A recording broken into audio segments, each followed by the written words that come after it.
Hello again, and welcome to the Leading Lives podcast. Golf has always had the reputation of being a sport for the well off, but that may be about to change. One USA export could be about to sidestep Trump's tariff wars and make its way more widely into the UK and Europe. With me today is owner of DBB Sports and leading light in the world of FlingGolf, Paul Barran. Oh, and by the way, make sure you stay with me so that you can take advantage of a very special offer so that you can have a chance of playing Fling Golf too. Well, welcome. Now, we're going to be mainly talking about Fling Golf today, but let's have a little bit about your background. You used to be in the armed forces. That's right. Yeah. So I went to university in Coventry, and then decided to follow my father's footsteps and join the Royal Signals a long time ago now. I was probably already working by then, Paul, so it's all a matter of balance. What happened to cut short your military career? So I'd spent time over in Germany, and then I was a trained rigger over in Northern Ireland, climbing 360 feet masts day in, day out, middle of winter. I didn't have a slip, stumble, or fall. And then I was stationed over in 34 Signal Regiment up in Middlesbrough. Did a training exercise and fell 5 foot, broke the chipped the top of my neck, damaged the stem of the brain, the frontal lobe, and I've got a metal plate in my face. Yeah. The wife did ask the NHS if they could do anything else with the face at the time, but they said, no, Yeah. unfortunately, this is NHS and it's a I free thought service, and no. I thought you were going to say they couldn't improve on perfection, Paul. No, No. no. It was a long road to recovery, wasn't it? So You about had a three tough years time. in rehab, I struggled with my speech and my short-term memory. I lost quite a bit. My family's all from, well, my father's family's all from Leeds, and I've sort of relearnt my speech in Bristol, Bournemouth, and London. So I don't sound like I come from anywhere, but Yeah. I feel like I belong here. So it works. After a few short-term roles, you got involved in the world of golf. How and why? It's a strange one, really. I was helping a web company out locally, and one of the projects was to do some work for software for a golf course. And I met a chap called Dan Godin, really, really nice guy. He ran the Euro Pro Tour, and we did some bits and pieces with them to promote uh, players and using software and how they could raise sponsorship for themselves. So that's how I kind of got back into golf. I'd played golf when I was in the forces. I played off around about 2.4. So one of the reasons I actually got sent to Middlesbrough in the first place, which nobody really wants to get sent to Middlesbrough, but It's a lovely place. What's it's a the matter beautiful with you? place. But to go there and work was the idea was it was to work as an instructor within the TA. So I would assist the TA guys, and I'd only work on a Tuesday evening and weekends, and the rest of the time I'd play golf. So Right. I'd always loved golf. My first job back after Civvy Street was into Civvy Street was at Knighton Heath Golf Course, Hmm. and that's where I sort of my dad will turn around and say, like, brain injury, ex-forces, driving around driving a mower, made the connection with Forrest Gump. Yeah. So Yeah. for a bit of military banter, that was kind of the norm back then. Yeah. Now it's a little bit more frowned upon to have that sort of liberal comedy. Hmm. But yeah, so that the golf's always been in and around, and then when this sort of came about, I sort of built this software package through the company that I was working with, and it led to me being involved in the raising sponsorship and other bits and pieces for the Europro Tour to highlight the event that we were running there. Um, yeah. Right. And now you actually look after several golf courses. Tell me how many and tell me a little bit about each of them. So pre-COVID, the opportunity came about to test one of my ideas. So we were doing a software for the golf course, and there was a warehouse next door to the web company. I spoke to the landlord and I said, "Look, I want to build an indoor golf centre." Mhm. So we built the first one in Poole down on Ringwood Road, and it was hugely successful. Callaway, we did the fitting suite for them. We had a big putting green there, and so the idea was that I would develop that model, and then COVID hit, so it's an indoor Yeah. project, not so much Yeah. a profitable business. No. So I stepped over to Iford Golf Centre, where they had a room upstairs and a driving range, and kind of worked my way in through there. And then in the last 2.5 years, I took over a lease. So we have a 25-year lease at Iford. We took over Stockley Park, which everyone goes, oh, Stockley Park, why do I know that name? It's where the VAR, VAR. VAR, yeah. But there's also a really beautiful, what was originally a top 100 golf course. It was Robert Trent Jones designed. It was phenomenal, and then destroyed by landfill and other bits Mm. and pieces. And we're restoring that. So we took that over in December under So is it DBSO. operational? It's now operational. Mm. It's on a long road to recovery, but I think within the next year it'll be to the point where people will be sort of enjoy coming and playing the course again. Mhm. We also manage the country park to help with that sort of, looking at keeping the council content with what's going on there. And then in the last month, we've just won a tender for two more golf courses in London, Uxbridge and Haste Hill. So we've taken over 65-year leases on there, and one's a 12-hole course that needs restoring back to an 18-hole course, and the other is very much similar to Iford, where we want to convert it into sort of a full-on community hub, which is really what we strive to do at Iford in the last 2.5 years. Yeah, Iford, as a golf centre, has jumped forward leaps and bounds in the past few years, hasn't it? Compared to the little sort of almost semi-caravan hut that was at the old entrance, and now, you've done so much there. Tell me a little bit about what's gone on there. My time in the forces and the time Mm. rehab, I was with Headway Charity. They supported me through so much. Dr. Burns over at Poole Hospital, Mhm. they got me to where I could get to be functional again in society. And as I've grown with that, I've wanted to always sort of put this back into place and create a legacy. I have 5 children, and I'm very blessed with those. Um, but the legacy that I want to leave them is, it's not necessarily money. It's actually the values that we're here to instill within them as they grow up. So we do a lot of mentor programs. We took over the each section of the golf course over the last sort of 3.5 years. We took over the driving range, then the golf course, then the restaurant. Now we recently, in the last sort of 12 months, taken over the crazy golf. I joked originally that I wanted something with the 5 Fs of fun, friendly, family, fast, and affordable. That bring my Affordable. Yorkshire heritage into play there. Yeah. But the point is, we make accessible activities across the whole site. So we have our golfers playing golf. We have Swarak, which is a supported intern program that we operate, which is hugely successful. It's where we bring 16 to 24-year-old students from the college who struggle for one reason or another with mainstream education, and it gives us an opportunity for them to work in different areas in a supported internship with a job coach, and then on the back of that they can go on and become employed or go back into mainstream education. And we've been doing that for 2.5 years, and it's amazing. It's actually been a regularly occurring theme through this podcast series. You might have seen we had Rob Eaton, who's Yeah, doing a lot of Project work Q. with us. Yeah, Yeah. Project Q, Stronghold, and we've had Julia's House as well. Yeah, there's an awful lot of good work in the charity sector and helping underprivileged people going on in this area. Everyone talks about social responsibility and stuff like that, but it only really happens at grassroots. Mm. Everybody can tick a box. Mhm. England Golf will do the same. They'll tell you, "Oh, we want more goals to play. We want more diverse people to play the sport." Well, you can't do that by just saying you want it. Someone actually has to action it. And one of the things that we've done at IFID is we've taken that literally by the horns, and said, right, okay, well, we'll embrace it. We'll throw it out there. Our members love it. If you came to the centre now, you wouldn't know that you were being served by someone that comes from a special needs background. Mhm. And I challenge anyone, come down and see. We are just a 100% you know local community, and Yeah, it's beautiful. yeah, that's great. Okay, let's move on to the main subject for this week's podcast, which is, of course, Fling Golf. What exactly is Fling Golf? Because I'm sure there's a lot of people that, what the hell's that? So, um, Fling Golf is a hybrid between lacrosse and golf that originated in the States, and it's effectively, I throw the ball instead of hit the ball.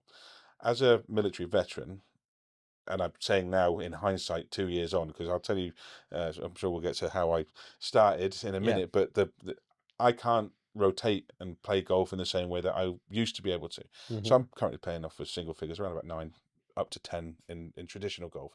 But with this, I can get the same distance throwing the ball, and it's liberating. I don't Yeah. lose the ball, and yeah, it's fundamentally, it's a hybrid between lacrosse and golf. You said that you can get the same distance, and put that into perspective. From a tee, you're going to use, I don't know, a driver or something. Well, So my yeah, driver, I'm a big portly fellow. I should be able to whack the ball a long way, but because of the damage to the neck, I can't rotate. So I hit my driver around about 220 yeah. with a fling stick. So I'm throwing the ball, same golf ball, same course, same everything else. I'm throwing it the same distance, about 2 to 220. So, what are the main differences between golf and fling golf? Golf, you have 13, 14 clubs in your bag. Yeah, It's heavy, it's a long walk, and you've got to select the club for each shot. Whereas with fling golf, it's the same stick that I use for throwing, I use for chipping, I use for putting. So there's a device that goes in to convert it into a putter when they get on the greens. So yeah. It I looks can quite like a conventional putter at absolutely, that point, it doesn't it? does, yeah, absolutely. So when I go out onto the course, I've got the one carbon fiber shaft stick, and off I go, and yeah, it's fundamentally that's the main difference. I like to explain it to people that it's like skiing was with snowboarding. Back in the 80s, everyone skied, and it was quite elitist. But it was the aim was to get from A to B on two sticks, and enjoy your skiing. Yeah, And then some crazy person decided to take some wheels off a skateboard and say, "I'm going down this way," yeah, and off you go. And snowboarding was created. Now that met some sort of competition, but fundamentally it's a different piece of equipment to achieve the same result. Go yeah, from A to B in a different way, and now that's heading up the Olympics. And it doesn't have to be competition. The snowboarders aren't competing with us; they just want to share the slopes, and yeah. that's fundamental. Taking up available um, play area, if you like, Oh, isn't it? absolutely, Yeah. absolutely. Where did fling golf start, and how long ago? A chap called Alex Van Allen he's got two boys that both played lacrosse. They weren't really interested in golf, but he loved to play golf. So he decided to try and create this sport that meant they could play lacrosse and he could play golf. And he did that maybe 10, 12 years ago, and he's been evolving it ever since. And this is in the United In States. the States, Yeah, yes, yeah. So that's where it originated, and then a few more people have gotten involved, and now it has like international competitions and like tours, and it's growing really rapidly over in the States. I think he started it about 10, 11 years ago. But in the last couple of years, that Last 4 to 5 years, it's really started to snowball. People have started engaging with it and thinking, actually, this is kind of cool, and it's functional. Like it's less intimidating, it's less imposing. So more and more people have started playing it. So I think they originally when the first 5 years there was maybe 1 or 2 thousand people playing it. Now there's 25,000 people playing it in the States. And again, that's very much to give some kind of relative connection to what we see in the UK now. Paddle tennis. yeah, It's a functional community version of tennis that can be played very quickly off the bat, no pun intended, yeah, to a social level, but can be taken to a very high competitive level. And it's also a feeder into tennis as a whole anyway. yeah. I'm rarely seen at my local gym, and they've Mhm. actually got paddle courts there now as well. And I was on holiday earlier in the year in Portugal, and they're in the hotel I was then paddle court as well. Oh, So, it's nuts. so maybe the golf course that was next to that hotel next year will have a fling golf. It's being adopted really quickly, certainly by resort courses, because it means that you can take your family. The Yeah, golfer can play golf. You can take your wife, your child, partner, husband. Sorry, that was very. Everybody plays, yeah. and yeah, it's open to everyone. For somebody who wants to participate, what makes it an attractive alternative to golf? Golfers will be the first to tell you that it's a really difficult sport to play. And it Golf is. is, yeah, Golf is yeah, a very difficult sport to play. You've got to be able to close the club face. You've got to be able to do all these different mm, technical elements. And then to stand on that first tee and with no intimidation hit the ball down the middle of a fairway is scary. Whereas with fling golf, I throw the ball, it goes straight. It's like taking the dog for a walk. It's the same yeah, action. If you can do this, you can play fling golf. yeah, And you can be functional very, very quickly and involved in the green spaces that I'm fortunate enough to be a custodian of, and that's why I see it as an honour to sort of have these golf courses under our control. Um, but we also see it as an obligation to get more people out enjoying that green space for all the different reasons that everyone sort of says they want to believe in, but mental well-being, SCN communities. We have a program up in Newcastle where there's a couple of guys. They're Alzheimer's. right. They used to be golfers. Now Yeah. they throw the ball in the driving range, they feel the wind in their face, they talk, they're free, and the family gets respite. How Yeah. can anyone contest with that being a solution to, you know, Yeah. anything? There's the old adage, isn't it, about golf being a good walk spoiled and all that. I don't agree with that, by the way. Maybe. I do now. As Yeah. a fling golfer, I do now Yeah. because I'd much prefer to take the stick and throw it and play. What about course owners? They're getting benefit too. So over in the States, they're seeing a large increase in revenue because studies were done here by the RNA, so the Royal Nation, the guys that sort of created golf, and the historians, the ones that hold the traditions, and Sheffield Hallam University did a big study. Only 10% of the UK population ever go onto a golf course, Hmm. which means 90% don't. Yeah. Now I have a market of 90%. So commercially, as a golf course owner, I'm not selling to 10% of the golfing community in this area. I've got 90% of people who are welcome to come and play on my course. We had an increase of around about 300-400 rounds of golf on our par 3 course with our first summer last year. That's revenue. Yeah. That's revenue I wasn't going to get because those people aren't interested in golf. Yeah. They're coming for the first time and then they keep coming back. But it's not just that. It's they come in the restaurant, they'll buy a drink, they'll go to the shop, they'll buy a shirt because they want to feel golfy. Yeah. Yeah, it's all these different elements that now we're opening the doors to this area. And those golf courses, the more premium courses, they like it because they don't care who's paying them a green fee and what they're paying the green fee for. They want to sell the £400 green fee. Hmm. We don't with 30 quid, and Yeah. well, we know our place in the market. We refer to ourselves as a McDonald's of golf. I don't know if Right. there's a copyright thing but that's what we refer ourselves to because we provide a great service, we provide consistent service, and you always leave feeling like you've got your fix and you'll come back again. How do traditionalists view it? It's funny. I thought I was going to get quite a lot of bit of kickback from the members, certainly at the golf course. When I start walking around, I'm literally chucking a golf ball, Yeah. And I said to him, there was one chap, I won't mention his name, but every time I put something out on social media, it's, oh, this is ridiculous. It's, and he's using quite aggressive terminology. Rory McIlroy, was it? No, it wasn't Rory. No, I'm only joking. But he was making reference to my sexuality and all the other bits and pieces as people do. Oh, this. I think the most common phrase was, say you can't play golf without saying you can't play golf. Okay. It's like kind of quite insulting. So I said to him, well, come down and bring your kid. And we went out on the par 3 course. I showed him over the first hole, so I spent 10 minutes with him. And he went off, and only takes about half an hour, 45 minutes to play our par 3 course. Hour and a half later, he comes in, and he's literally in tears. It's the first time that and he said to me, the first time I've spent time with my son in a place I know I love and enjoy, and he actually was engaging with it. He wasn't fighting me on the golf. He really, really enjoyed it. And now every time, sometimes even before I even finish sending the post, and share, because he's converted from being a golfer to actually now he's spending time with his boy that he wasn't spending time with before, and that was enough for me to say, yeah, That's we've got quite to keep building on this. That's quite an incredible story, isn't it? Yeah. It's touching. Yeah. What about speed of play? How does that affect the revenues as well for each course? Okay, so if you wanted to play golf and I wanted to fling, we could play alongside each other. We play the same hole, we tee off from the same place, we finish exactly as I said with the snowboarding and skiing. I should add that you could probably throw it further than I could hit it, actually, but I'll ease up a little bit because I've got a bit of a bad back pain okay. from Florida anyway. But so yeah, you and I could play golf together, so I'm not affecting the speed of play. I don't make any divots. I don't have to go looking for balls all the time because it's a straightforward throw. So there's no shanks, there's no deviate. It just nice and easy.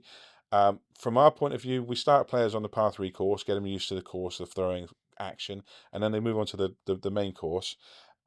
And I would say that I would allow 6 fling golfers out at the same time for the speed of play because it's 2/3 quicker.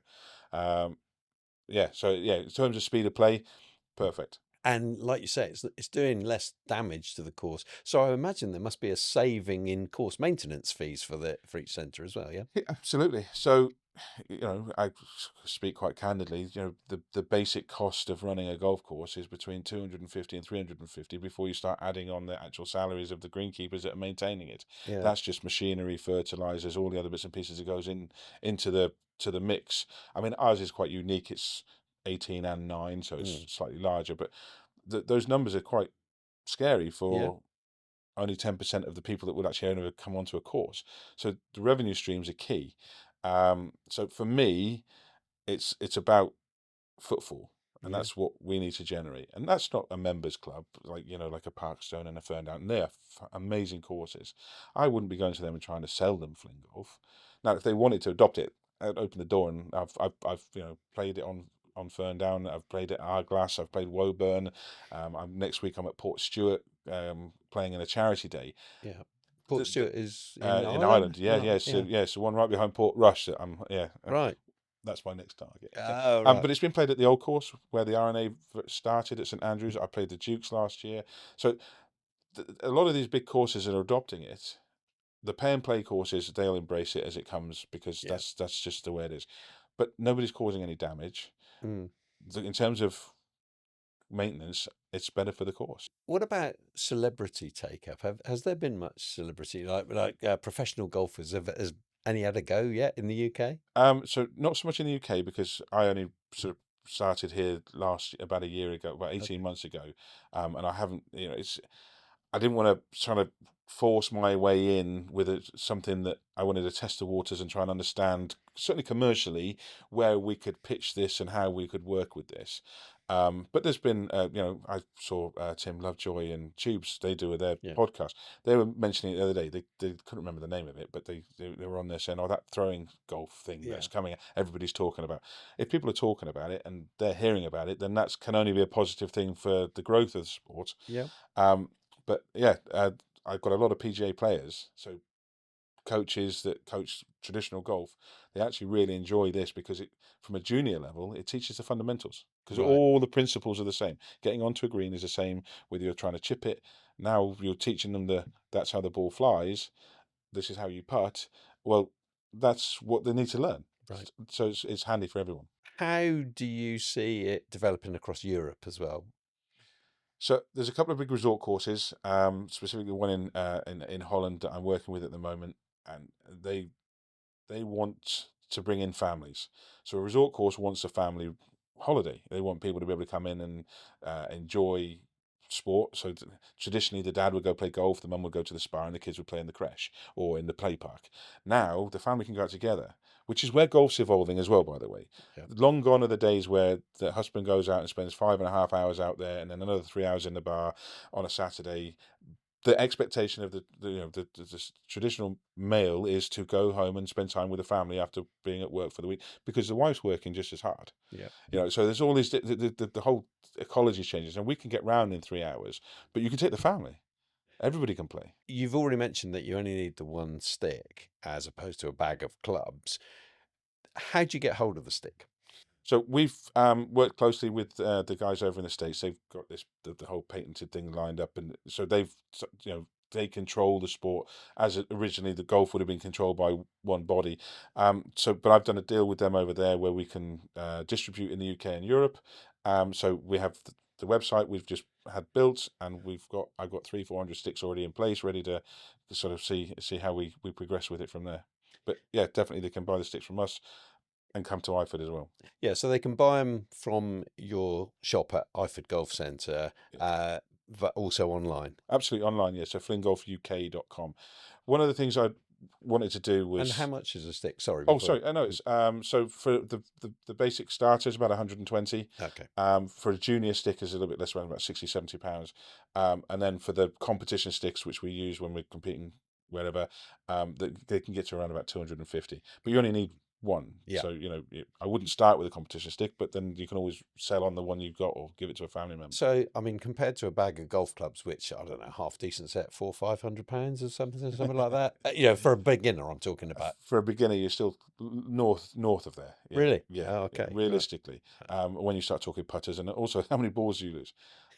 I'm not good for Srixon and Callaway. I'm sponsored by Srixon, but that's more so for the gloves and the hats, because I don't lose any golf balls. Right. But it's yeah. Now, talking about you mentioned deals just now. I've twisted your arm behind your back and to get a deal out of you. If somebody wants to have a go at FlingGolf, we're going to have this little thing that they've got to say. So what's your question that they've got to answer? I compete in the States, and one of the things that you have to have if you're competing in the States is a nickname. So mine's the Bulldog, obviously, because I'm British, Yeah. Bulldog, and And you sort of look like one, yeah. probably built like, more like that than Yeah. than Bambi. But yes, so the world number one is a guy called Austin Ebersol, and his name is Showtime. So if you want to come in to Iford Golf Centre and have a try, we charge a green fee, which is £7 for kids and £10 for adults for the par three course. But then we charge normally a fiver to rent the stick, and the putting device to come through. If you come through and say you'll mention the name Showtime, then we'll waive the rental costs, and it just the green fee then. They better mention the podcast too. Come on. Well, yeah. So they've got to mention they heard the word Showtime on the podcast, and but the guys at the desk will then allow you to take it out there and have a go. That's a great offer, everybody. I mean, it's a third off the cost there for an adult. So take it up, please. How long does it actually take once you've picked up your first fling stick? How long before you could, with some degree of competency, go out on the course? So I've made a commitment. I can make anyone of any level, any age, any ability, any physical disability or ability, functional on a golf course in 30 minutes. 30 Whereas minutes. I'm going to send my wife to you and see if I can disprove that theory. I guarantee you to a double bogey level of ability to get on a par three course 30 minutes. Right. Okay. But there is a pathway if you want to be an improver of lessons. Yeah, so we have 4 or 5 guys that have been playing the sport with me now for over a year. 2 of them, Rodney and Annabelle, came over to the States with me in the last competition. Annabelle did really well. She finished in the top 5 of the ladies division. She's only 16. Rodney's finished in around 20th. But they will coach. We have Barran, who is a PGA golf coach, but he also coaches FlingGolf and has been playing for about 18 months alongside me. Last year, you launched a new tournament at Iford Golf Centre. What was that? I initially went over to the States to see what this was all about. Mm-hmm.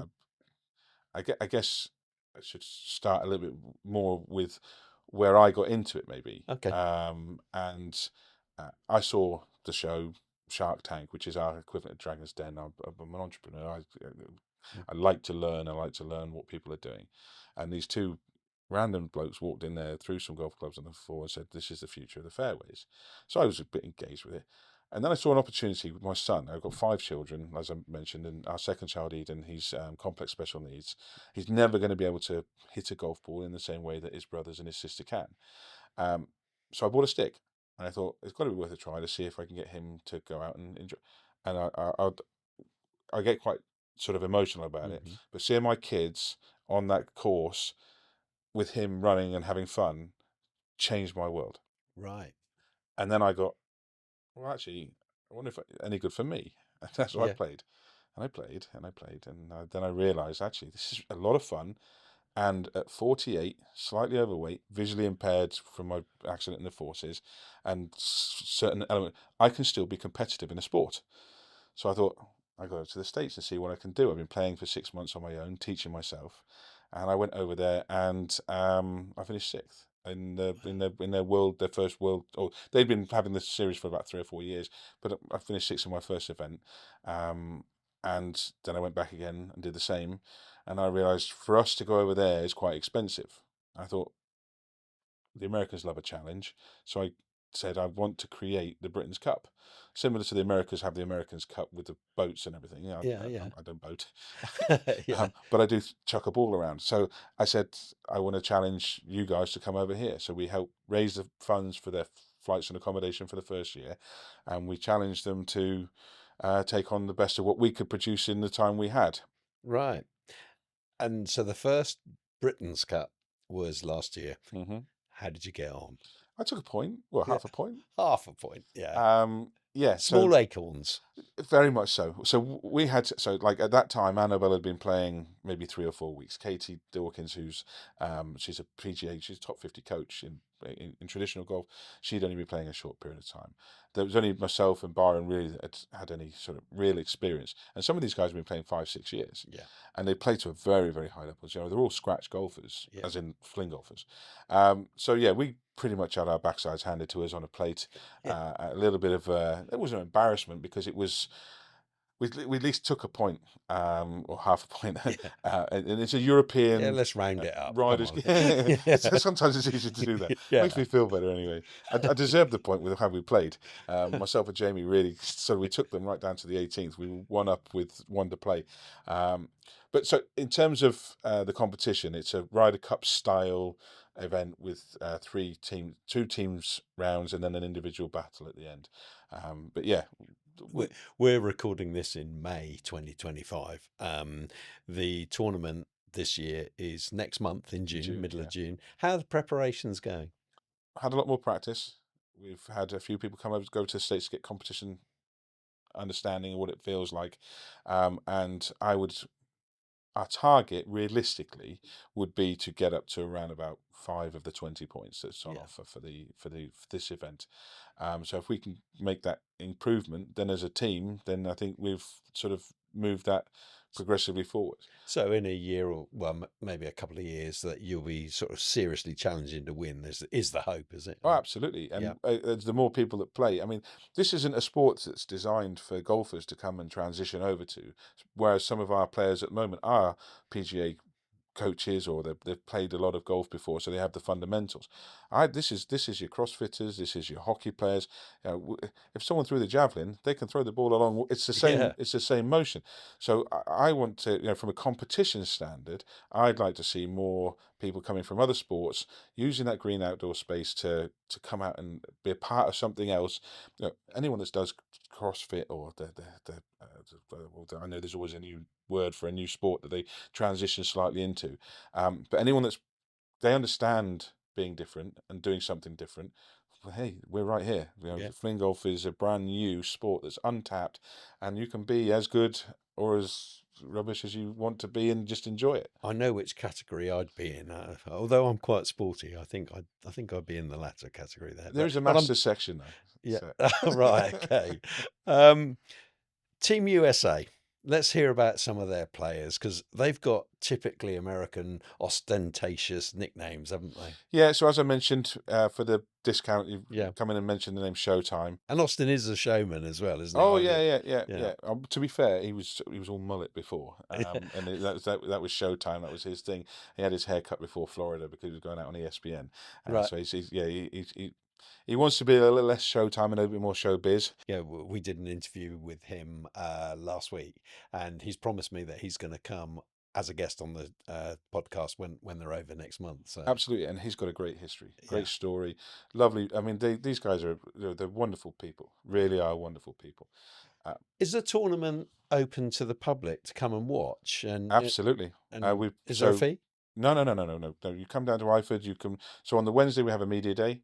The dates of which is going to be it's going to be about the 11th. Right. Wednesday the 11th. Everyone gets their interviews and prep really for the growth of the sport for next year and for this summer, so that I can sort of utilize their travel over here to help build the sport over here. Can people have even a short go at the game as well? Absolutely. Have a test? Yeah. Clinics on Wednesday and Thursday. There'll be clinics going on. We've got a big pro-am. So as I mentioned, Swarak is very close to my heart. Mm-hmm. It's the college in Boscombe. They've got expanded up to Liverpool and other regions now. Yeah. But the guys that have associated that, I'm bringing as many business owners in and as business people in as I can to educate them. We're throwing a pro-am in, there's a barbecue, and then there's live music in the evening. So if anybody from the public wanted to come in and be in and around that atmosphere and get a vibe for it, come and meet some of the best players in the world. I mean, I should imagine a few of them will be, so like there's a new kid on the block called Jacob Hooter. He's 6'5", built the same size as me but taller, and he throws the ball along. He's a genuine article. There's all of the players are genuine articles, but this guy's like the up and coming threat to Austin, right. in my opinion. And then Sam Scannell, he's was the longest thrower in the record books. He's sticking around for a week afterwards as well, so there'll be clinics ongoing. So if you can't make the week, make sure you book in to come and see him, because he'll be in and around the facility for another week teaching kids. We've got schools coming. Yeah, anything and everyone, the more the merrier. Come down, see what we're all about, have a bit of fun. We'll make sure that if it's warm, there's soft drinks available for people, so that everyone stays hydrated. But it's just a serious amount of I fun. think from what I've seen so far, I've done a bit of research. You're looking to create a fabulous family atmosphere, aren't you? Really. 100%. What do you hope to gain from the 5 days of the tournament? It's Wednesday through to Sunday, isn't it? That's right. So there's, like I said, the media day Mm. Wednesday, pro-am day and fun family stuff on the Thursday. Then the competition starts Friday afternoon, and then Saturday morning, and then Sunday throughout the day for the final elements, where hopefully we'll pick up some points. Yeah, I'm sure you will. But the aim of this week for me is, last year was to see if it worked, see if we could put on a show. This year was to try and gain as much momentum as we can from their presence coming over, from our guys being in and around, and then to generate the interest in the sport with a view to next year. Actually, we'd be a bit more competitive, Yeah. and B, that we could, put it on as a real good show. Get it televised in some capacity, and get people to engage in what could be an amazing sport. As I said, I had the pleasure of meeting Austin recently, and really down to earth guy, very friendly, affable, keen to promote the sport. So come along, meet these guys and have a bit of fun. What about future tournaments? What's in your head for future So tournaments? in the States, obviously, they've got a slightly larger area and a demographic of to be able to reach to. I'd like for golf courses to be able to operate something that Austin actually started in Delaware, which is FlingGolf Fridays, where you have a bit of a league on a Friday, from 2 till 5, put on a bit of food, and the community will then come to you. Once people start playing the sport, it's addictive. Yeah. Then if you find a place that you feel comfortable being, and that's down to the golf courses to engage and be willing to have this sport being played, um, and then for 3 hours the pro can run some clinics, get more and more people involved, and then from that, I think that's where the small leagues will start to develop, because it's natural. We're all, the Yeah. alpha man who wants to compete. And Let's bring it women, on. not just women. I would say very much so.